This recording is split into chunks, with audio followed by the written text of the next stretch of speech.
I'm trying to eat pretty well while we're on lockdown, but like I feel like I'm still gaining lbs, and I don't understand what's going on. It's because we're locked inside, man, and we're not moving as much. I feel like I'm not eating nearly as good as I used to, and it's tough, man. The gym is closed. I'm not that I would want to go if it was open, and running outside is like one of my least favorite things to do.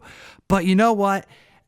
If we stick together and we motivate each other, we can still, from the indoors, work out, stay healthy, and we can choose the right things to eat. And that got us on this path of thinking about food and comic books and key moments in comic books. And I want to chat with the comic book fam about it. Hit the like button, hit the subscribe button, and let's get into some foods consumed by our heroes in the Marvel and DC universes. We're going to go through a 10 list here of foods associated with comic characters. Let's kick this list off with an easy one.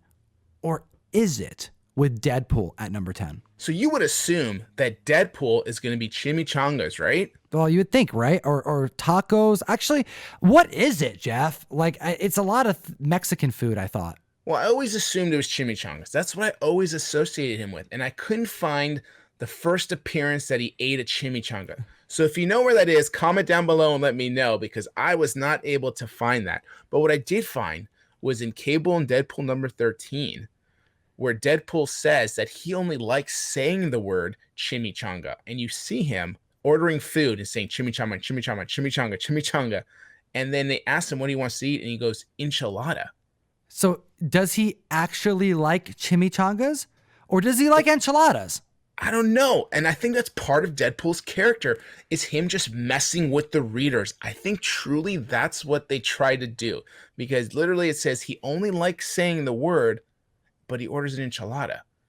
We may never know. Comic fan, where's my Deadpool fans at? Help us out in the comment section below. And let's move on to number 9 on the list. I'm really stoked to talk about the comic book that is so underrated as far as like Logan keys go. We just went through the census data, very detailed census data. We're talking about Hulk 182. Now, are we talking about it because it's the second appearance of Wolverine and you want to argue with me on it? No. Are we talking about it because it's the second appearance in Cameo and you want to argue with me about it? No. Are you going to argue with me about it because you think it's actually part of Hulk 181 because the panel that he appears in Hulk 182 is actually part of the Hulk 181 story? No. We're talking about it because the Hulk loves beans. Hulk loves his baked beans.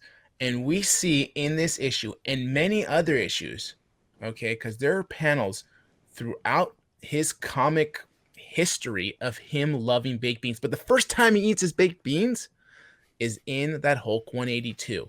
He's literally out in the wilderness, jumping around, hears some music, and is invited in by this gentleman who's very lonely and doesn't want to have a lonely night of eating beans. Instead, invites this green gargantuan monster to have baked beans, and Hulk instantly loves baked beans.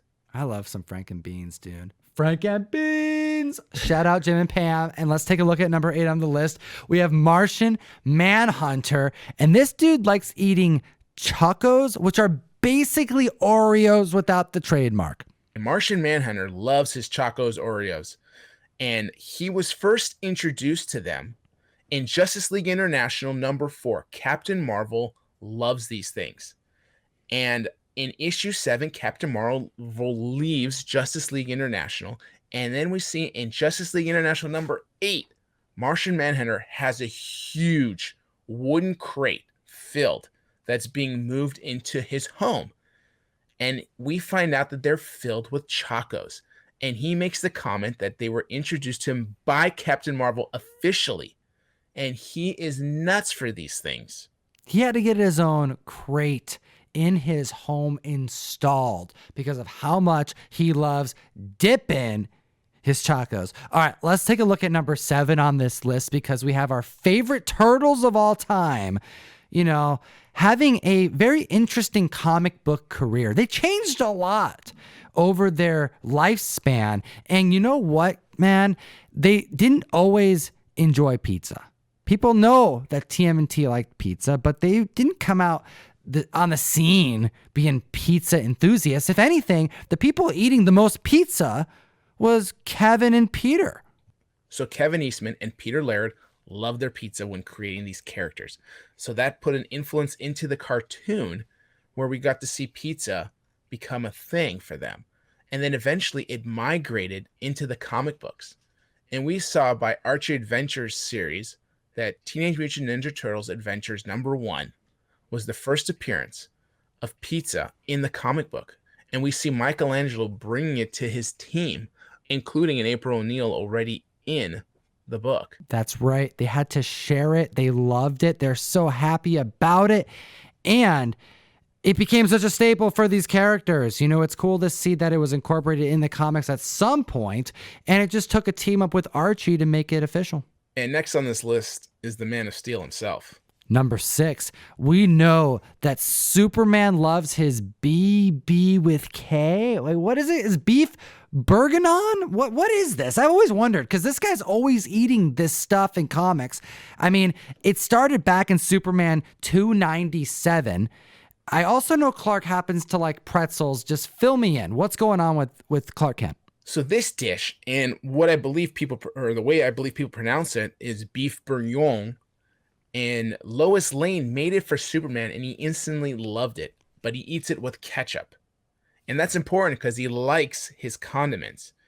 Because he became famous for this. And there was even initials for it, BBWK, that's used through the history of comic books.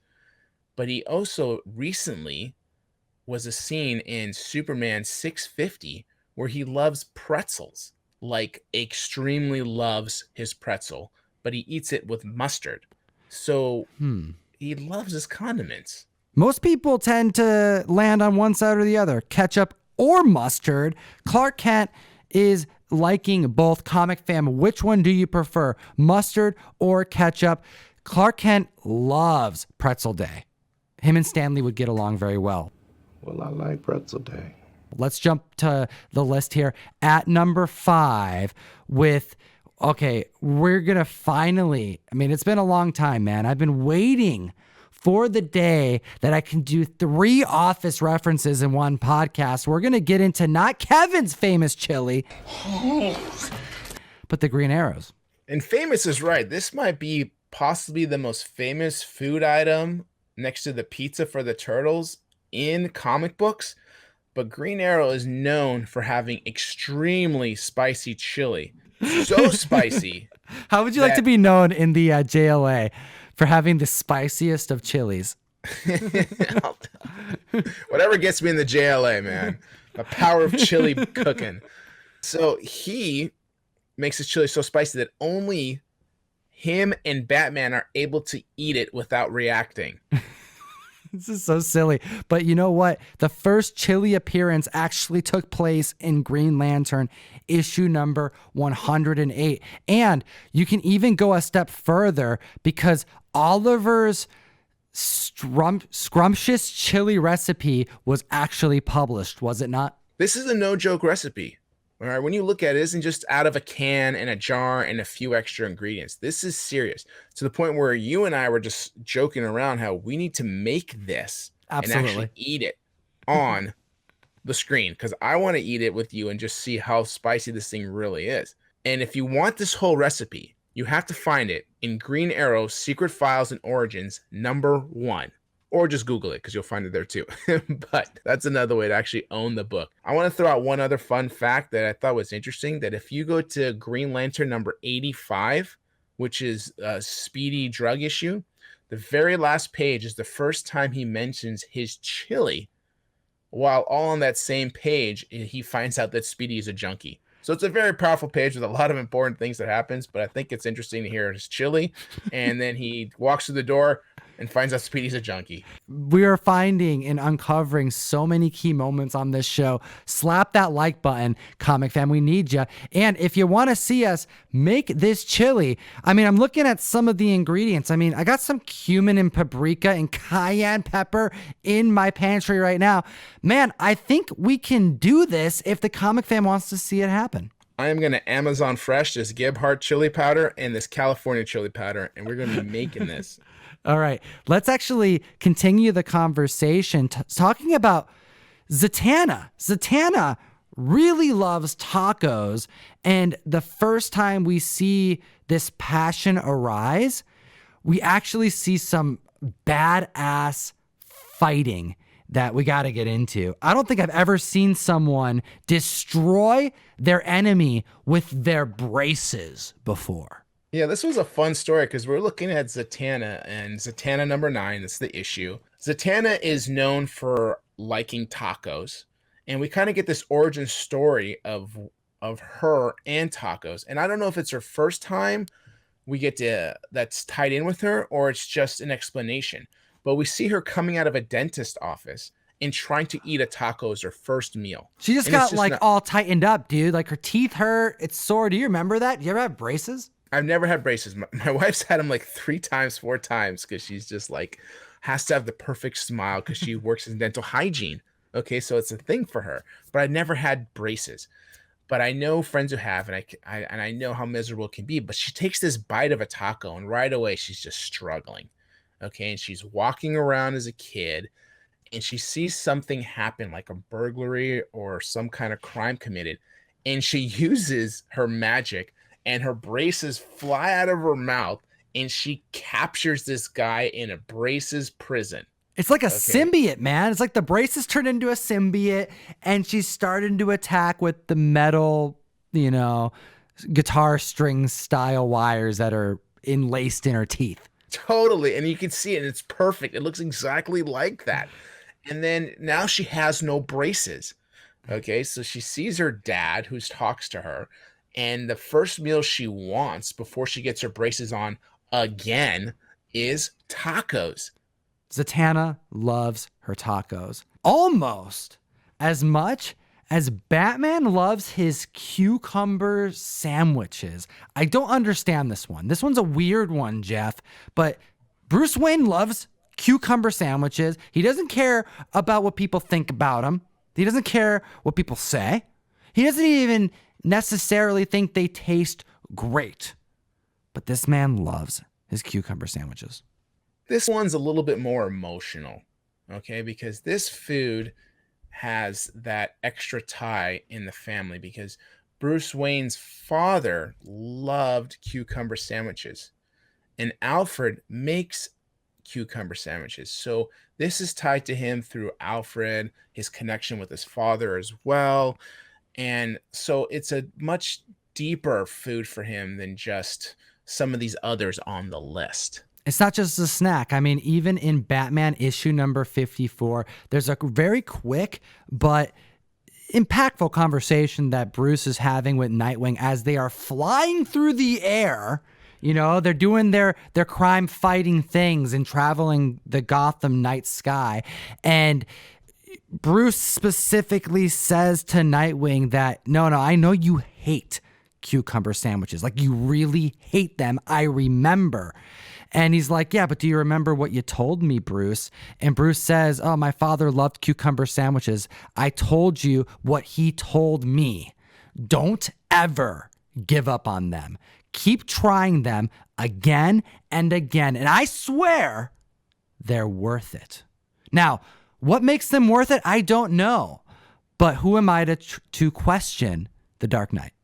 I would never question the Dark Knight either, mostly because he'd probably kick my ass. But number 2. Spider-Man loves his Aunt May's wheat cakes. Yeah, wheat cakes are like pancakes. And we know that this love for pancakes started way back when it was first introduced in Amazing Fantasy issue number 15, the first appearance of Spider-Man. But like Oliver's chili, there is a recipe that exists. There is. If you want Aunt May's homemade wheat cakes, you got to look into issue Untold Tales of Spider-Man 1996. And there's actually a published recipe of how to make these amazing wheat cakes. And you know what? They are very doable. Comic fam, I have never wanted to hit the kitchen more post a show after seeing Peter Parker's face in the bottom right-hand corner of this page. These hot cakes look to be 5 inches tall, stacking like a skyscraper. I am excited and hungry at the same time. Do you think those buttons popped off his shirt, or was it a button shirt? Because his belly is hanging out. No, he said he's done. He's eaten too many, and Aunt May is insisting that he keeps on eating. Similar to the next character on our list, number 1, Comic Fam, slap the like button. We need your support. We have, I think, the character everyone would expect would have to make a list. When we're talking about eating things, we have to put the Eater of Worlds right on the list. And if you're going to eat planets, you're eating everything that's on the planet, including everything on Earth, including all these things on this list, cucumber sandwiches and all, you know we're talking about. Ultimate galactic snacker there is. Galactus himself. How could he not be number 1 on this list? When you're eating planets as a whole, you know you hold the top spot here. And if you want to see the first planet that he's ever eaten, you need to go to Galactus number 1 and find out that it's Archaeopea. That's right. We're talking about Galactus, the origin story, this super villain. And you see the first time where he devours a planet. And this is what he says. The very first thing he says is, more, I must have more, a world more. He can't get enough of tasty planets. They're a little treat. It's like Pringles. You can't have just one. I also have to showcase this Scotty Young picture. Jeff, there's so many dope Galactus-like devouring planet images, but this one's great because he's eating cereal out of a bowl that appears to be planet Earth. Yeah, it's nice and playful, despite the fact that it's your planet that's completely destroyed. Comic fam, what is your favorite food? What do you think it would be your, preferred planet of choice to consume? Are you more into like the gassy type of planets? Are you, like more of your appetizer, Pluto size? And I don't even care if it's not a planet anymore. Fight me on it.